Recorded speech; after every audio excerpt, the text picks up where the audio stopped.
What made ancient skalds lower their eyes and change a line in a saga, as if someone stood behind their shoulder? Someone better left unspoken. Why are some scenes of Viking life described in detail, while others seem to dissolve into the mist of northern bays? Historians noted that many manuscripts were passed down through monastic scriptoria, and thus the darkest customs might have been deliberately softened. But archaeologists found traces that send a chill stronger than the north wind.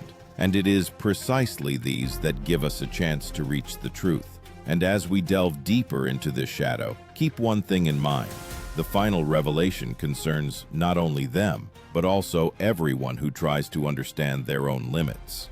Excavations in modern-day Denmark showed that ritual sites around bogs were used long before the Viking Age, but the Norse adopted and intensified a tradition of punishments that medieval chroniclers wrote about. This cruel form of public execution, which a modern person would equate with a demonstrative expulsion from society, later received the name hraskesting, banishment with the loss of all rights. Skalds almost never described it directly, but lawmakers mentioned a person became an outlaw and anyone could punish him without consequences. Think of a warrior who just yesterday shared spoils with comrades, but today walks through a forest where every rustle becomes a threat, as if the earth itself turns into a hunter and you into prey. Hraskesting was not just a punishment, it was a social death where the cold of night became the judge and empty roads the executioners. Vikings called such people wolves, and in this word resonated not savagery, but despair, one who no longer belongs to the world of humans. This grim custom shows how harshly society controlled those who violated order. But beyond the boundaries of this ritual lay an even more unsettling truth about how the Norse related to blood, fear, and honor, and it unfolds further almost as abruptly as a sudden gust of wind over frozen water. When the winter sun barely rose above the fjord and the ice cracked as if the earth itself was issuing a warning, a ritual began about which saga authors preferred to speak in hints. What made even experienced skalds leave empty lines instead of descriptions? Why are mentions of this event found in the writings of the Arab traveler Ibn Fadlan, but almost disappear in Norse sources? Historians emphasized that many details were intentionally softened. Too grim seemed a part of the culture, based on the necessity to maintain power within the clan. Yet archaeologists discovered traces of fire, bones, and burial structures, which confirmed reality was much harsher than literary versions. And as we move forward, remember, the open loop at the beginning is not an empty threat, for it is here that what affects everyone who tries to understand what decisions a person is capable of making for survival begins to manifest. This refers to a ritual that evoked both horror and admiration in the Arab observer, sacrifices during the solemn funerals of a chieftain.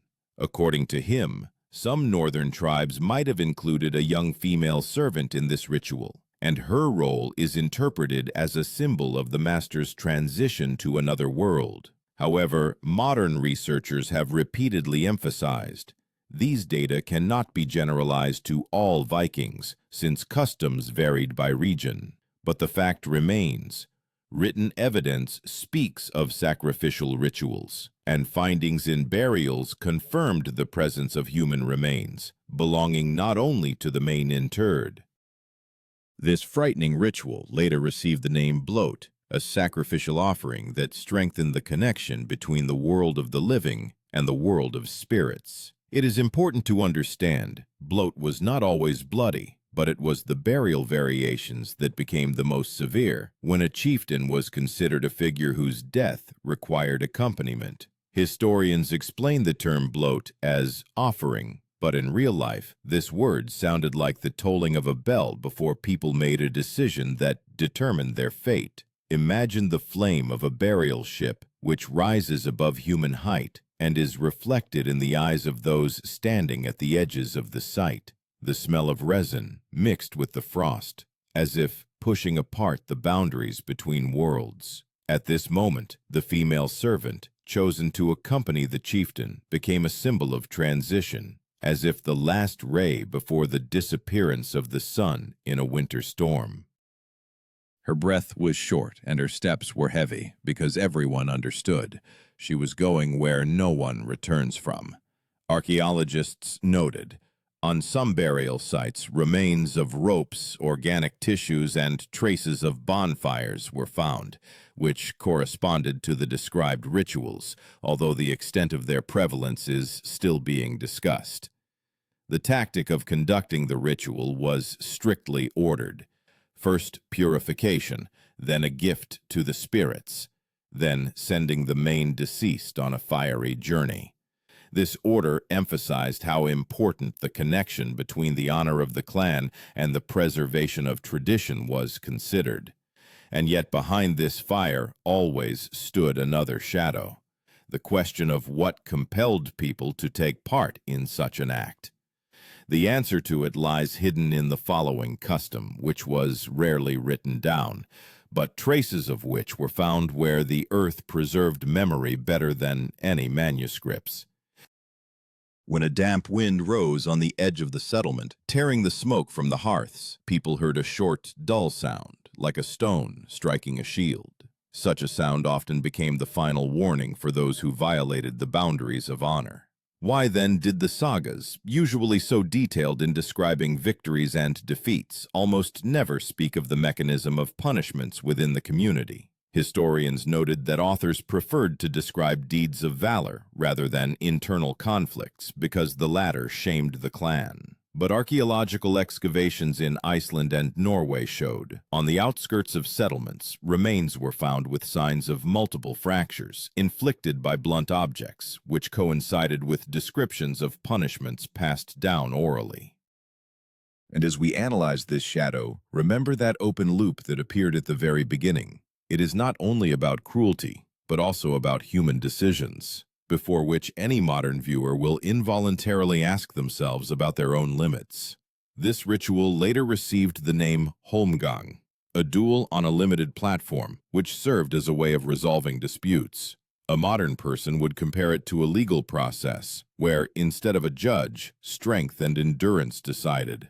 Historians emphasized, although the sagas themselves described Holmgang as a formal duel, in reality it rarely proceeded fairly. In some areas, there were their own rules, and according to them, participants could choose their weapons and location in advance. But archaeological findings showed by no means all such duels ended in quick death. Sometimes they turned into an exhausting beating, where blow after blow broke a person's bones until he lost the ability to continue the dispute. Before explaining the term, let's paint an image. Imagine a small stone platform covered with sand where the wind lashes your face as if trying to take your breath away. And the circle around you? Like an arena in which there are no spectators, only witnesses. It was precisely such a duel that was called Holmgang, and its meaning lay in resolving a dispute in such a way that the victor had no doubts remaining, and the vanquished no further options. Holmgang was not just a battle, but a legal act, and defeat meant the loss of honor, land, or life. An image is created. Two men stand opposite each other in the damp fog, each holding a shield on which traces of previous wounds are already visible. The shield weighed about 8 kilograms, which made each blow not only heavy, but also exhausting. The rivals' breathing became sharp, like a gust of wind from the sea, and their steps on the stone sounded like heartbeats before a decision from which there was no escape. Many chroniclers mentioned the spectators stood in silence because any word could disturb the sacred balance. Archaeologists found remnants of wooden fragments, possibly parts of shields, near such sites, as well as traces of blood that were preserved in the cracks of the stone. This confirmed that the duels took place regularly. They were conducted in a strict order. First the announcement of the dispute, then the choice of location, then the fight itself, which could last until one of the participants refused to continue or lost the ability to stand. But behind the external form lay another, far more frightening detail. Sometimes the loser did not die immediately. He was left at the border of the settlement, where he had to independently accept his defeat. And it was precisely this tradition that showed how harsh a society was where honor was worth more than blood. This shadow, emerging from the duels, leads us to yet another custom, which for a long time was shrouded in silence, and which revealed another side of the Viking world, a side where fear served as a tool, and the memory of violating order could live for generations. When traces remained on the ground, leading towards the forest, and such a silence stood around, as if the air feared touching the branches, one of the strangest and most terrifying customs began, about which the Norse themselves wrote evasively. Why did the sagas, capable of describing battles down to the last breath, almost keep silent about the methods of intimidation used within the community? Historians noted that this topic was taboo, because it demonstrated a facet of power that rarely became a source of pride. But archaeologists found remains with characteristic traces of cuts and bone disarticulation, which confirmed certain forms of executions existed, although the scale of their application still causes debate. And at this moment, that loop which appeared at the very beginning resurfaces. The knowledge of what a person would do for survival goes much deeper than mere historical interest. Some sources mentioned a ritual that later became associated with the idea of a terrifying punishment, where a person's body was used as a warning. Modern researchers emphasized it should not be perceived as a widespread practice among all Scandinavian tribes. But written mentions and partial coincidences in archaeological data spoke of the existence of cruel, demonstrative executions, whose purpose was to intimidate enemies or transgressors. This form of punishment involved public dismemberment, where the body was left in plain sight so that everyone knew. Violating the laws of the clan had consequences. Before naming the term, let's create an image. Imagine a dark forest edge where between twisted trunks hangs a body, displayed as if the tree itself holds it instead of ropes. It was precisely such a form of demonstrative punishment that was later called the blood eagle, an image that became a symbol of extreme cruelty. Historians differed in opinion. Some considered it a poetic metaphor. Others pointed to individual finds where traces on bones could correspond to the described procedures. But the main thing is not the frequency of its application, but the very fact of the existence of such fear as a tool. The image of the blood eagle echoed the northern idea that a torn back seemed to open a person up to the cold wind. The wind carried the scent of pine needles, mixed with a metallic note of blood, and it seemed as if the forest itself was observing what had happened. For those who passed by, this was not just a warning.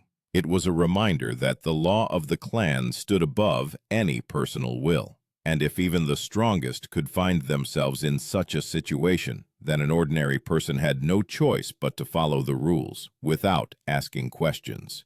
Archaeologists who investigated such sites noted, around such finds, remnants of bonfires, fabric fragments, and traces of ritual actions were often encountered.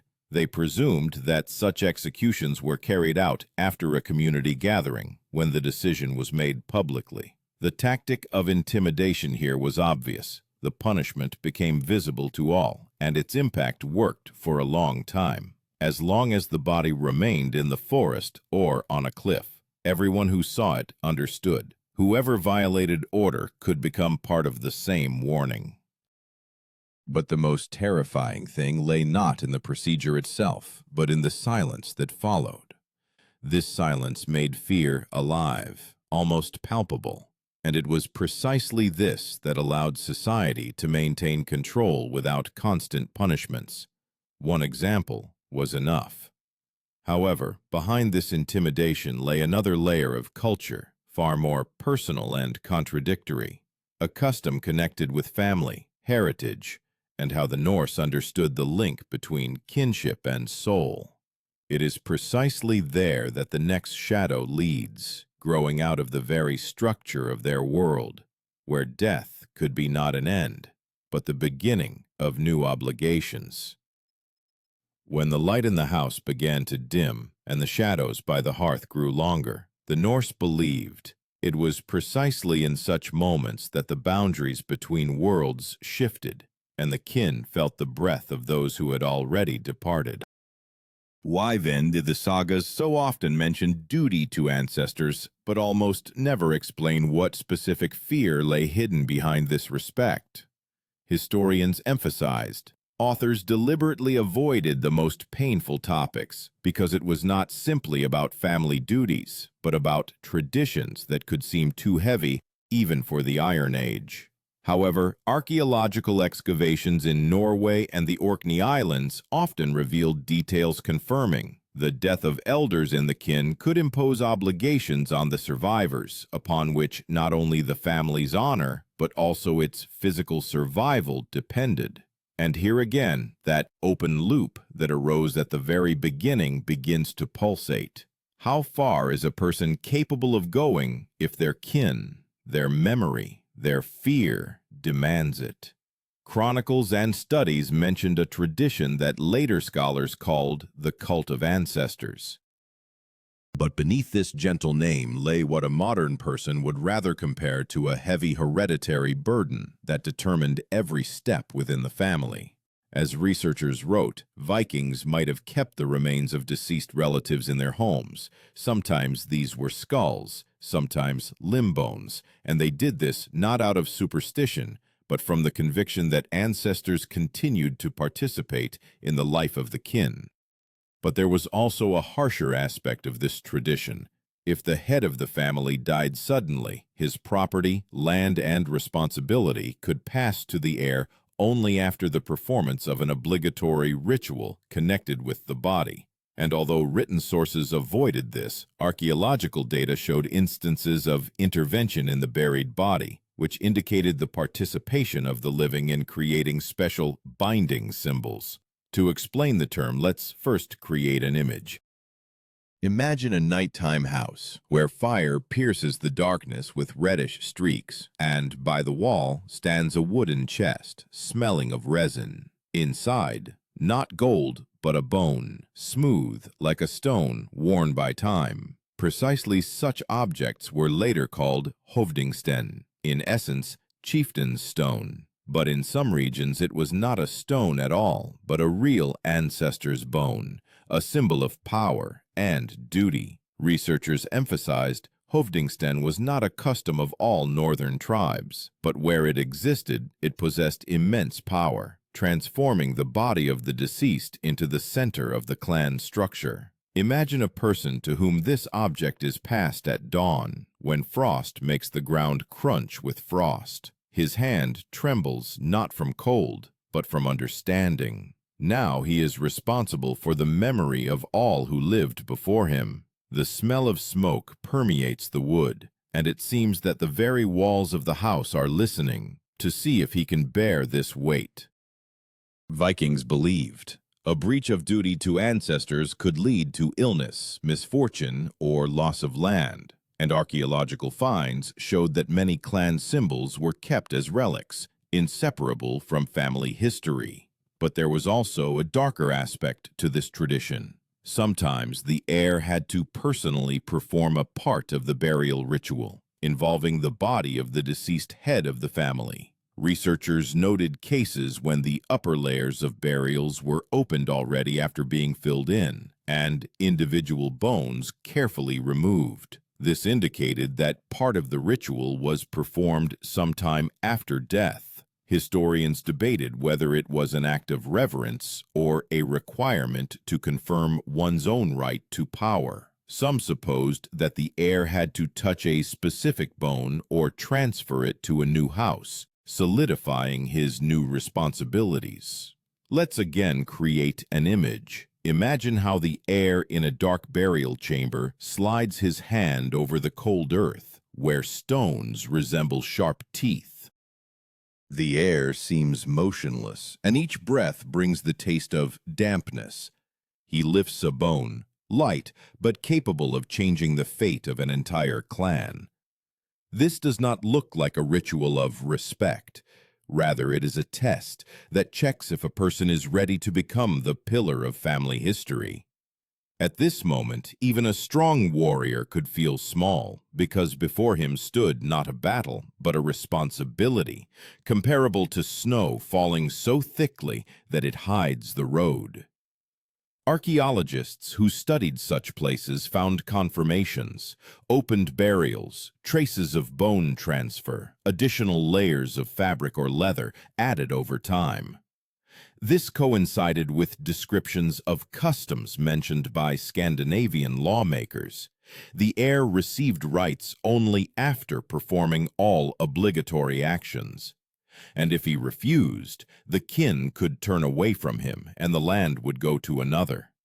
But the heaviest aspect was that the heir carried this obligation throughout his life. Every time he passed by the chest or a sacred place, he felt the gaze of his ancestors upon him. And this was not a metaphor. The Norse themselves thought so. In this gaze was not only expectation, but also a warning. And if a person violated the duty, the family believed that misfortune awaited him. And yet, behind this harsh custom lay an even deeper truth, one that concerned not only kinship, but also the very idea of fate.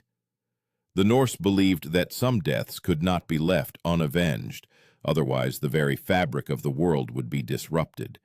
It was there, at the intersection of duty and fury, that the last cruel custom arose, about which the sagas spoke almost in whispers, and archaeologists found traces as if the earth itself tried to hide them from human eyes. When a red dawn rose over the settlement, and the first rays of light fell upon the roofs as if someone had drawn a blade across them, a story began about which the Norse spoke quietly, even generations later. What made the sagas mention blood feuds only in hints, even though it defined the life of the community no less than wars and trade. Historians emphasized, authors avoided details because it concerned the internal balance of the kin, a place where honor could turn into fury and duty into blood. But archaeological finds in Iceland and Norway showed, in some areas, vengeful killings occurred in strictly defined places and left traces consistent with the laws of the northern tribes. And it is precisely here, in this shadow, that the open loop stretching from the very beginning finally closes. The question of whether a person is capable of bearing the burden of their decisions without shirking what they consider their duty. Chronicles and laws mentioned an ancient order which later researchers called the feud, obligatory blood revenge carried out not for fury but for the restoration of a disturbed balance. A modern person would compare it to a judicial system, where each side is obliged to carry out what is prescribed by society. But in the world of Vikings, this court lay on the shoulders of the family, and to refuse it meant to lose respect, land, and the right to speak at the thing. Historians emphasized, the feud was not an uncontrolled slaughter. It obeyed rules observed so strictly that violating them was considered a crime no less than the original conflict itself. Before naming the term, let's create an image. Imagine a stone path on which rain leaves long, dark streaks, resembling blade marks. On this path stands a person, and his hand clenches a wooden hilt so tightly as if it might crack. He came here not of his own free will. He is led by a duty that is older than himself. It was precisely such obligatory vengeance that was later called a feud, and its essence lay in the fact that the kin had to restore justice at any cost. A feud did not always mean killing. Sometimes the kin could accept a ransom, which was called weregild, man price. But archaeological data showed by no means all conflicts ended in peace. Researchers found the remains of men with wounds inflicted by identical weapons, which indicated prearranged encounters. These clashes took place not on a battlefield, but in secluded spots, near field partitions, in deep ravines where no one could intervene. This was not fury, this was a duty from which one could not shy away. Imagine two representatives of a kin stepping onto the border of lands where the wind carries the scent of damp grass and raw stone. Breathing becomes short, muscles tense. No cries, no threats, only cold calculation. Everything happens quickly, like a sudden gust of northern wind. One blow, another, a step back, silence. The body falls to the ground, and it seems as if the earth itself absorbs this fall, as part of an ancient law. Witnesses stand silently, because a word at this moment has no power. Only tradition has power.